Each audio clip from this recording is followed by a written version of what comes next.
ya. Jadi yang benar maserasi dan perkolasi. Oke, kita lanjut ke pertanyaan berikutnya. Cara apa yang dapat dilakukan untuk pembentukan kristal kafein ya? Oke, untuk pembentukan kristal kafein itu ada beberapa metode ya.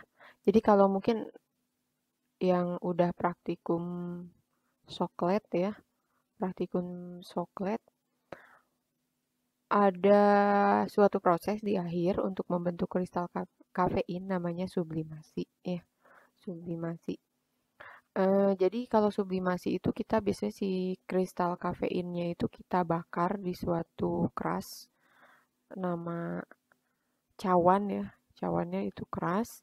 Eh, kita bakar, tujuannya untuk membentuk suatu kristal kafein yang murni ya.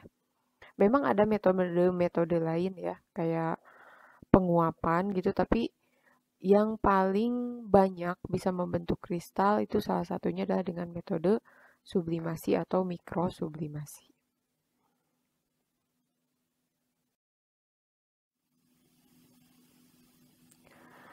Lanjut ke pertanyaan nomor 21. Ini ya.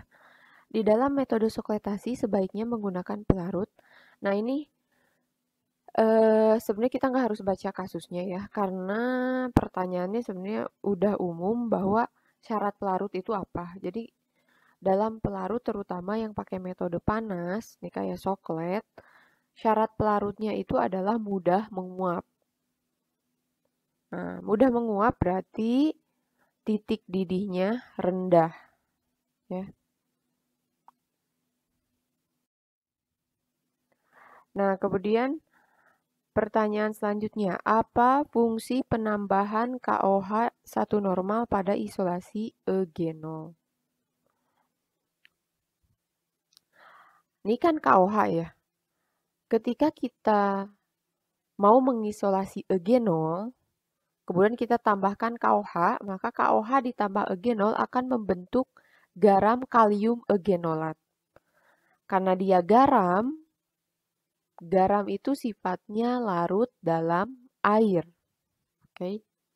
Nah, misalkan yang B nih, yang B ini kan mirip ya jawabannya. Salahnya apa? Kalau di B, kebalikan nih, garam kalium eugenolat diubah jadi eugenol. Dan eugenol itu dia senyawa minyak atsiri atau terpen. Dia tidak larut dalam air. Ya. Justru malah berpisah kalau di dalam air dia membentuk dua fase.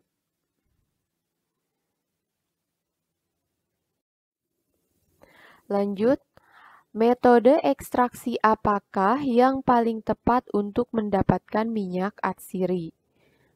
Ini udah jelas lah ya, minyak atsiri itu pasti destilasi uap. Ya, destilasi uap.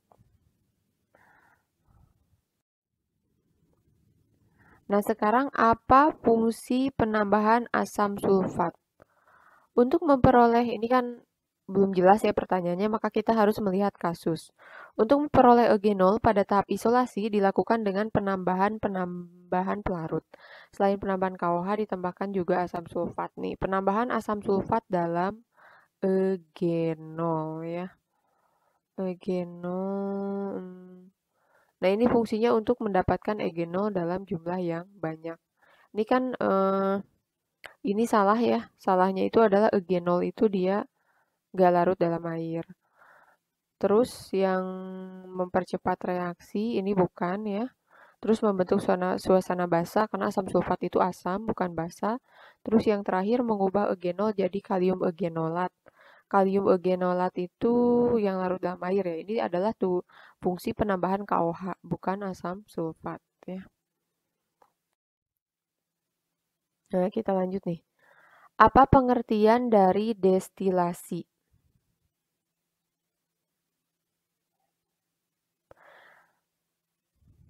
Destilasi adalah ini sebenarnya kalau menurut saya ya ini kan soal dari APDFI, cuma kalau menurut saya kurang kurang apa ya?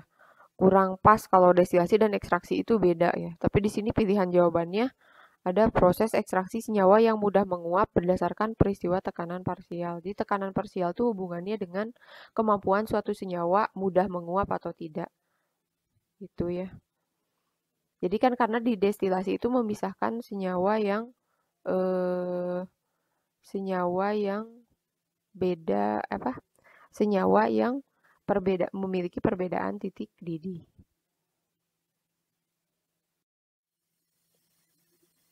Nah, apa fungsi dilakukannya ekstraksi sebanyak 3 kali?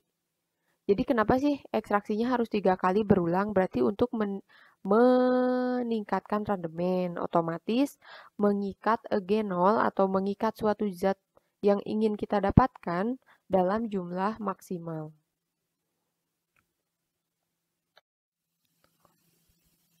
Kita lanjut ya.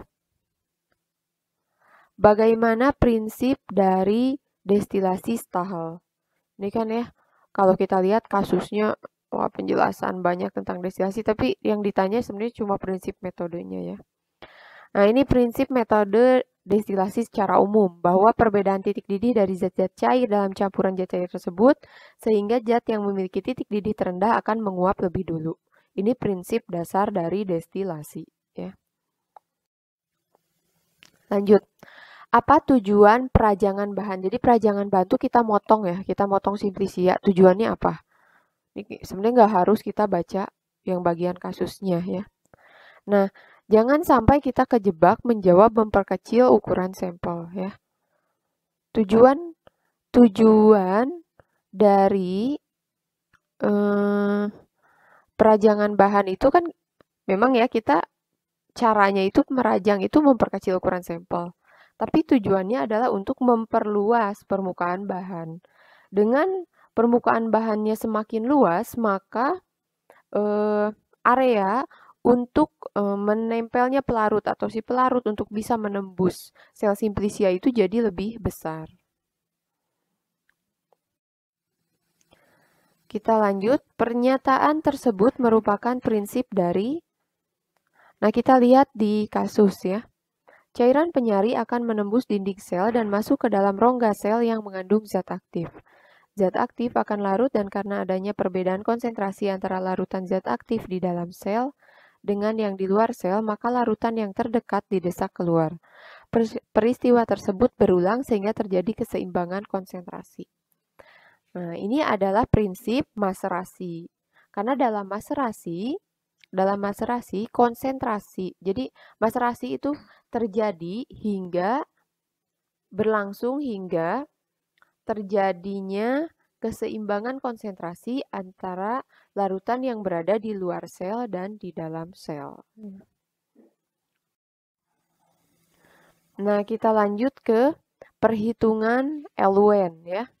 Jadi di sini ada eluen dengan komposisi fase gerak kloroform, benzen, etanol 45:45:10 dan harus dibuat dalam jumlah 20 mili. Berarti caranya adalah berapa volume kloroform? Volume kloroform adalah 45 dibagi 45 tambah 45 tambah 10 ya 100. Jadi 45/100 dikali 20. Benzen juga 45 bagi 100 kali 20. Dan etanol berapa mili? 10/100 kali 20 mili. Nah, kalau kalian jeli, kita lihat bahwa kloroform dan benzen ini memiliki perbandingannya sama. Maka volumenya juga sama. Maka kita cari nih di sini pilihan mana yang benzen dan kloroformnya volumenya sama. Nih pilihannya adalah C. Kalau kita lihat yang A, benzen dan kloroformnya volumenya beda. Yang B juga benzen dan kloroform volumenya beda. Ini jawabannya adalah C. Kita lanjut ya. Berat destilat murni. Ini cuma dikurangi aja ya. Mahasiswa melakukan isolasi minyak atsiri. Melakukan penimbangan berat Erlenmeyernya 127,49 gram. Dan berat hasil destilatnya 205,4 gram. Berarti destilat murninya adalah hasil destilat dikurangi bobot Erlenmeyer ya. Ini 77,91 gram. Nah, kemudian lanjut.